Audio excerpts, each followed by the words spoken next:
The fire is 15,200 acres, and we're still at 50% containment.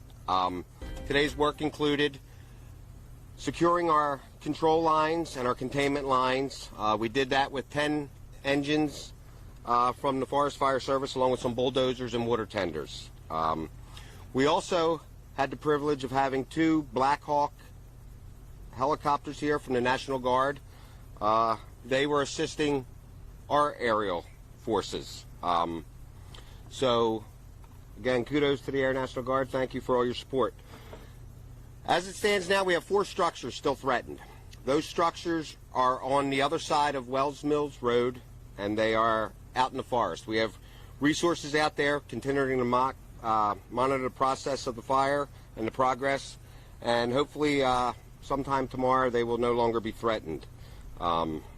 So a lot of folks are still seeing smoke. A lot of the smoke has to do with the interior burning that is occurring within our containment lines. This is a good thing. The fire is consuming the unburned fuels, and once that's completed and those unburned fuels burn up, we should see the smoke subside. Now you're going to see little smokes along the road and things like that there. And, you know, our folks are going out there and they're mopping them up. So this is probably going to continue, at least burning little fires and some smoke up till we get the rain that's forecasted for Saturday. So, you know, folks need not worry. Those big smoke columns are a good thing. You know, our objective is to remove all the unburned fuel within our containment line. So we see that occurring. That we want to mention, we've had a lot of drone activity in the area. We need folks to please stop flying drones in the area. When these drones are flying, we're unable to fly. And therefore, if we're unable to fly, the helicopters are not able to, you know, put the hot spots out. Our observation helicopters not able to be in the air, keeping an eye on the fire's progress. So it's important that we get the message out there that there are no drones. Going forward, the plan is, it was today. You know, we're going to have resources out here 24 hours a day. We're going to continue to monitor the interior where the fuel's being burned up, and we will continue to mop up along the roads and highways. So with that, I'm going to turn it over to Prosecutor Billheimer. Come on up. Thank you. Good afternoon, everyone. Thank you for being here today. I'd like to facing the podium towards the sun. I want to acknowledge I had a conversation with DEP Commissioner Sean LaTourette this morning. He apologizes that he couldn't attend today. I want to thank him for his cooperation. I want to commend Chief Donnelly and the Fire Service Commission, the State Fire Service, for their cooperation, for their help and their collaboration. This is certainly a massive event, and without their assistance,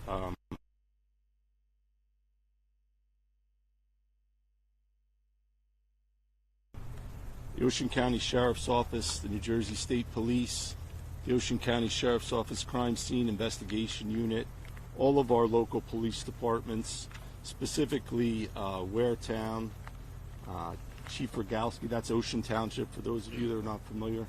Chief Rogalski is standing behind us, Chief Carroll.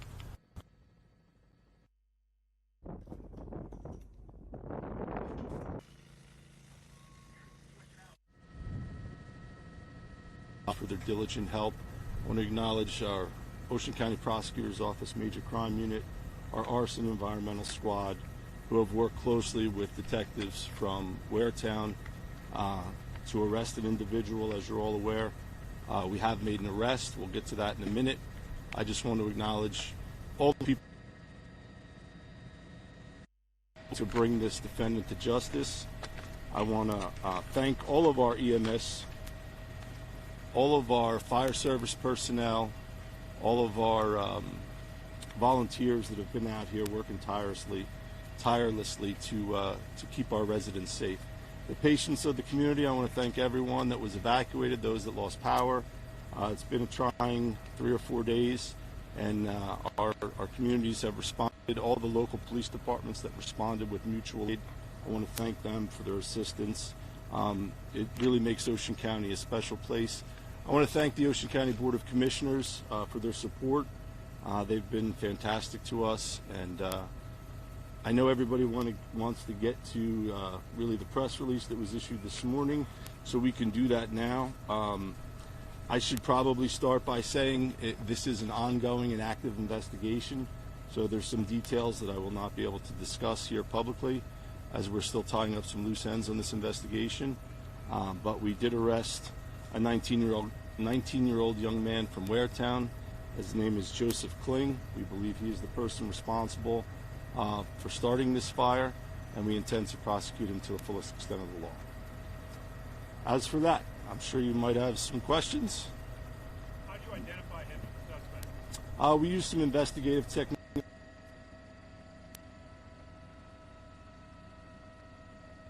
I can say publicly that we were able to place him at the scene, and we have some witness statements that corroborate that.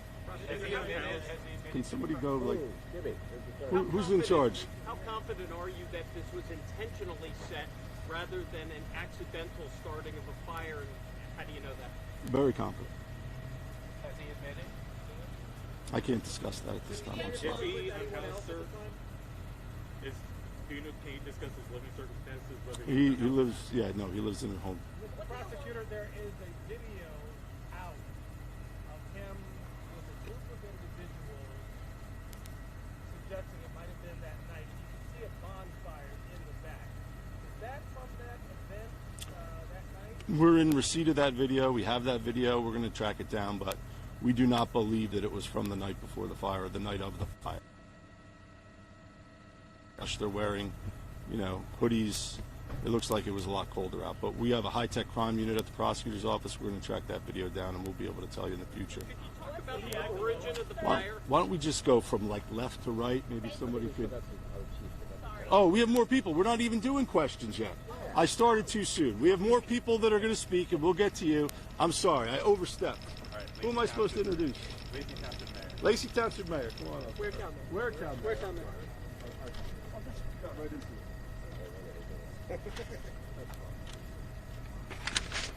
Thank you all for coming out. We appreciate you being here.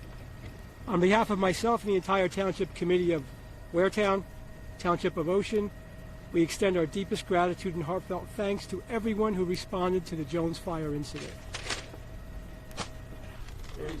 At the peak of the incident, we had over 4,000 people evacuated from Waretown. Our police department, our EMS, helped all the seniors in senior villages and apartments get out very safely and swiftly. My family is one of those who were evacuated also. All roads are now open. All the evacuation orders are all lifted. The fire still goes on, if you heard before. I won't say that again.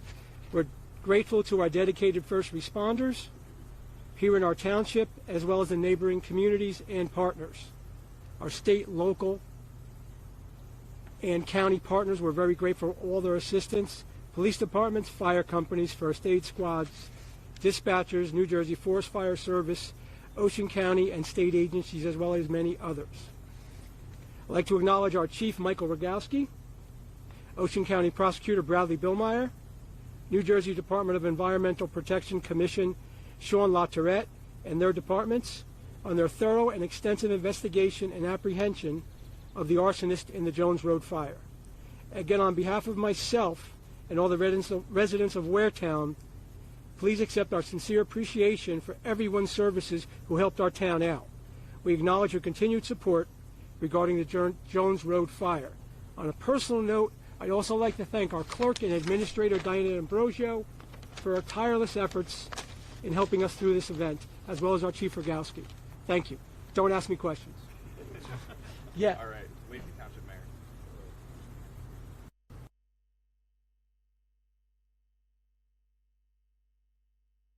Mayor. From our neighbors to the south in Waretown, Ocean Township. But for the efforts, I'm going to talk to you first just as a dad, not a mayor, the efforts of the Ocean County Prosecutor's Office and Prosecutor Bill Heimer in not only protecting us, but the efforts that he puts out in our schools for prevention. I'm grateful on many, many levels. Again, as a municipal leader and a dad, so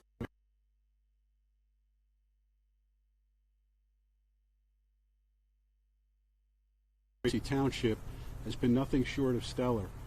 I can still report to you, as 14,000 acres have been burned, we have not had one loss of life, we have not had one loss of single-family structure in Lacey Township, and we haven't even had a report of an injury by any of our first responders. So the way that our police chief, Chief Kenny, our township committee, our administrator LeRae, with the support of our 9th District and Senator Romano, Assemblyman Rumpf, Assemblyman Meyer, and our neighboring mayors, when I tell you my phone was blowing up, Pete, what do you need? Pete, how can we help you? Through OEM, Mutual Service Aid, it was overwhelming, and the results are we lost no one. We lost no single-family homes. We did lose a major business and with that business, and we're grateful to everyone who has outreached us. There was a question about the homeless population. I can tell you with certainty, being a county employee, that our county takes very seriously the situation of unhomed individuals, and the Board of Social Service has no shortage of resources to help those individuals at every level. When it gets too hot out, we have cooling centers. So those individuals are being cared for, and per our chief, none of those individuals were injured, which is great. What's the tragedy? The tragedy is a loss of 14,000 acres of natural wildlife refuge. We have Popcorn Park Zoo in the western part of our town. That's an animal sanctuary. I'll be talking with them shortly. I was going door to door. And just like, this is what you do in these times. You behind you, and you're very grateful for it when you receive it. So to all of you that help get this message out, if anyone has questions, the last thing we want in an incident command structure is to have somebody flying around hot on a rumor mill. For my town, LaceyTownship.org, I have a prepared statement there, pathways for interventions if you need help. The DEP website is on there. The Ocean County Health Department website is on there. Experiencing some breathing trouble. And again, to everyone behind me, so grateful, heartfelt thanks, and God bless all of you. All right, now we'll do questions. Like I said, we're going to go from left to right. Wayne, anything? Okay. CBS, anything? Do you have any concerns about containment around the nuclear power plant? No, we have fire, which has burned right up to the nuclear plant. However, that fire is out, the best we can tell, and we are keeping folks in the area to continue to monitor that. So in the event anything should start to smoke or smolder, we'll have resources in place to deal with it immediately.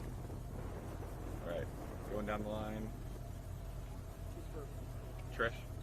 Prosecutor, and I think somebody may have asked this before, but do you believe that Kling acted alone?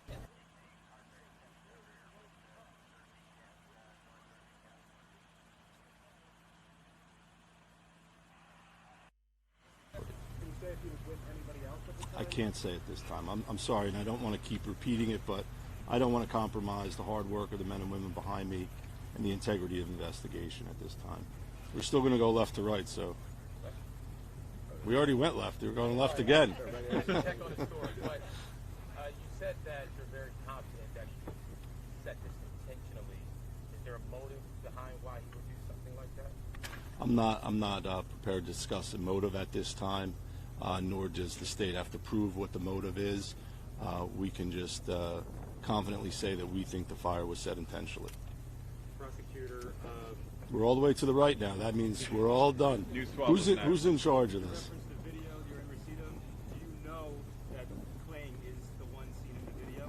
We know from the same way you know, just by looking at it, it looks like Kling. But the information we received is that that's probably from a much earlier time, maybe in the fall.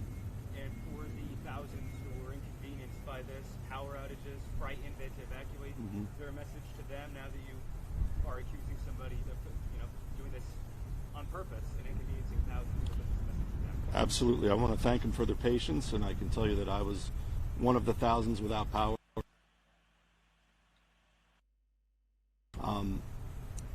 I thank them for their patience, and I ask them to trust the process and let us complete our investigation, and we will hold the person or persons responsible accountable. Right. Just going back to the video. Yes, sir. In that video, I know you guys can comment so much on it, but there appears to be a bonfire in that video. Are you guys looking at any sort of connection with Kling?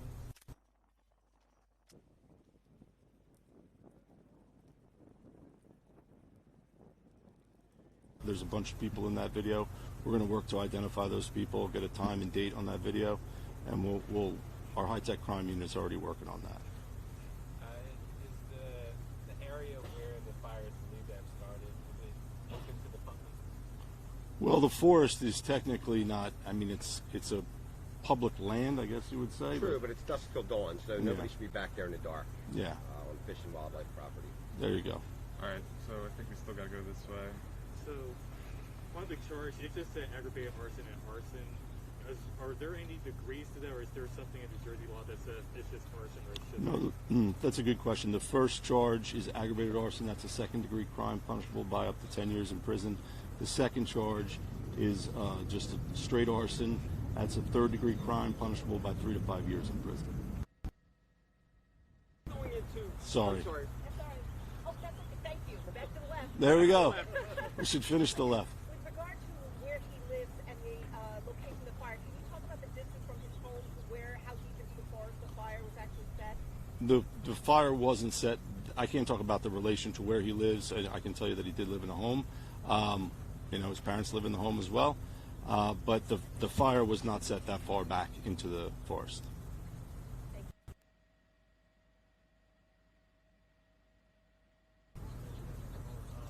There's been reports that Kling might have been with people and that someone with him at the time actually set the fire as opposed to him. Is that something you guys have seen in your investigation looking into, or you guys are certain that he's the sole suspect? Well, like I said, it's an ongoing investigation, and we're certainly open to charging individuals that we think are responsible for setting the fire. Right now, at this time, we're confident that Joseph Kling started the fire. When and where was he taken into custody? He was taken into custody yesterday, I believe, in Waretown, at the police station, then transported to the Ocean County Jail. Yesterday afternoon, late in the afternoon. Did he turn himself in? No, we went and arrested him. Was he, the fire, when you guys found it, did you say to the deputy that it wasn't like a fire that was lit to enjoy and then it continued burning the extinguished, or was it lit on purpose?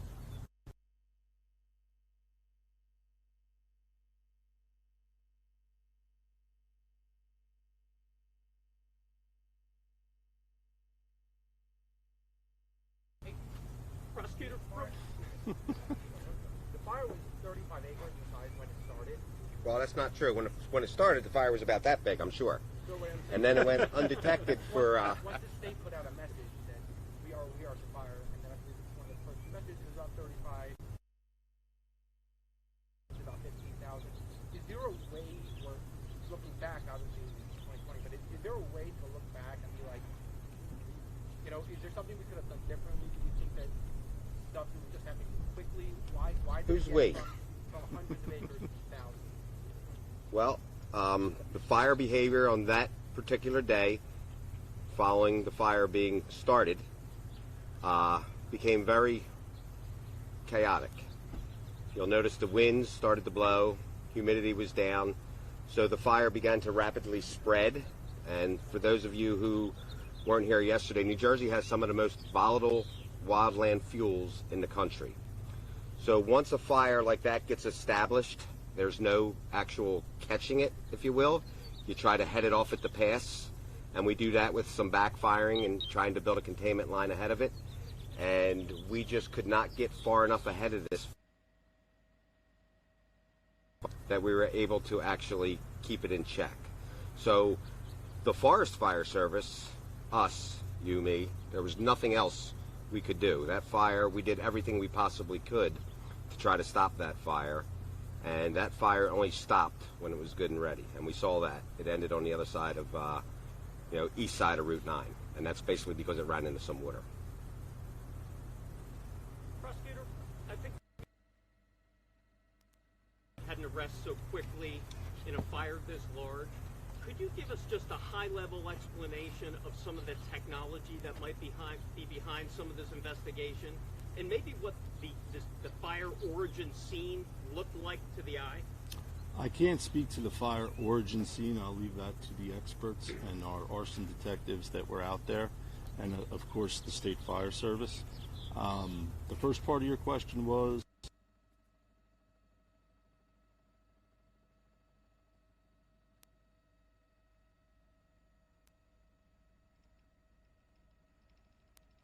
There was some technology that was involved, the GPS coordinates we were able to establish, and that really led us to Joseph Kling and some of the witnesses that we were able to find. But that's the technology.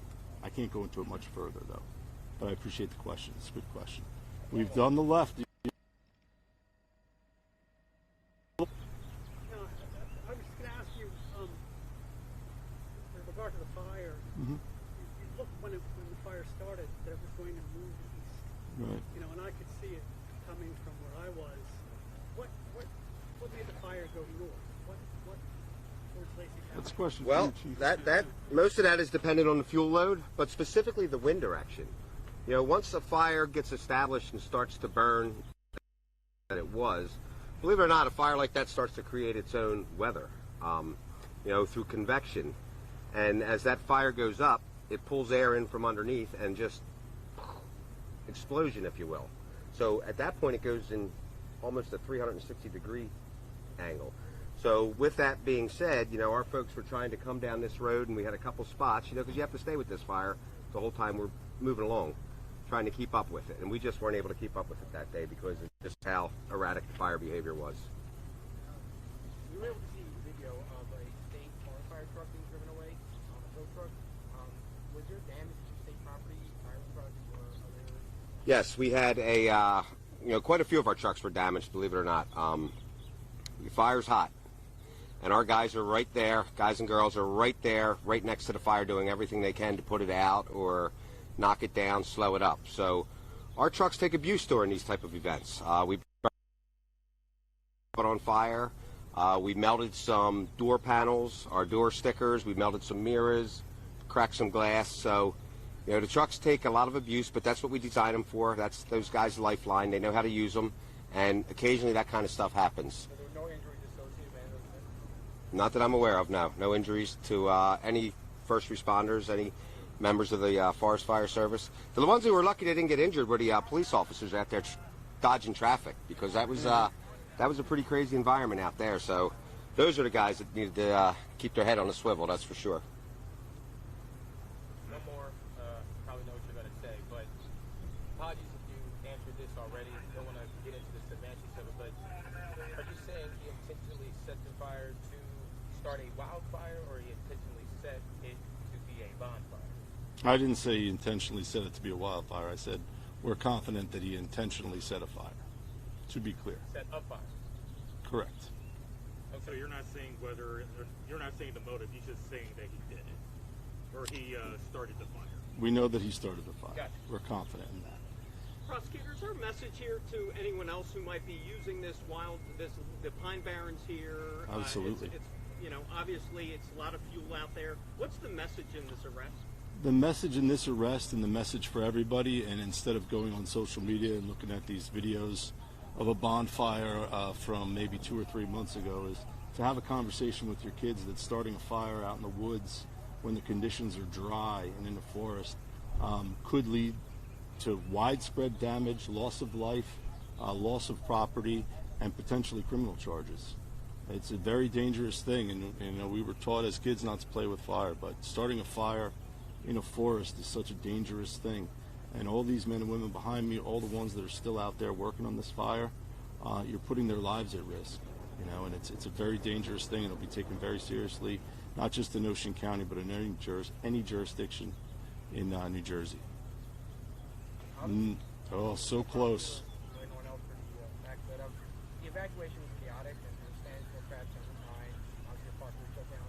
Is there a solution, or going forward, is there a better way, maybe, or is this the way for evacuation in this type of environment? I'm not sure that that's a question for me, but you have to, I guess, understand what a massive undertaking it is to relocate and evacuate people from their homes. I don't know that any roadway or any system of travel is going to be equipped to handle that many travelers. I know my wife and my daughter took an hour and a half to get home that day with fair warning that there was a fire. So I certainly understand, but I don't know if anybody else wants to speak to that. Any of our elected officials? We have a mayor stepping up. Regarding the evacuation,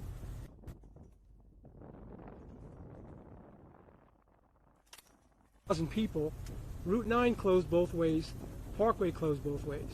You do the best you can. No one thought of this scenario. You could not get out of Waretown to Barnegat, which is the next town. Traffic was stopped. And our chief did a stellar job of redirecting the traffic, having the state reopen the Parkway so everyone can evacuate south. Without that, people would be still on Route 9. But there's this kind of circumstance you can't prepare for. It was like preparing for Sandy. We couldn't do it either. So they all did an outstanding job, especially our police officers and sheriffs directing traffic. It was hell out there. Thank you. Thank you, guys. Thank you. Thank you, everyone. We're good? Thank you. All right, thank you. Thanks, Chief. Thank you.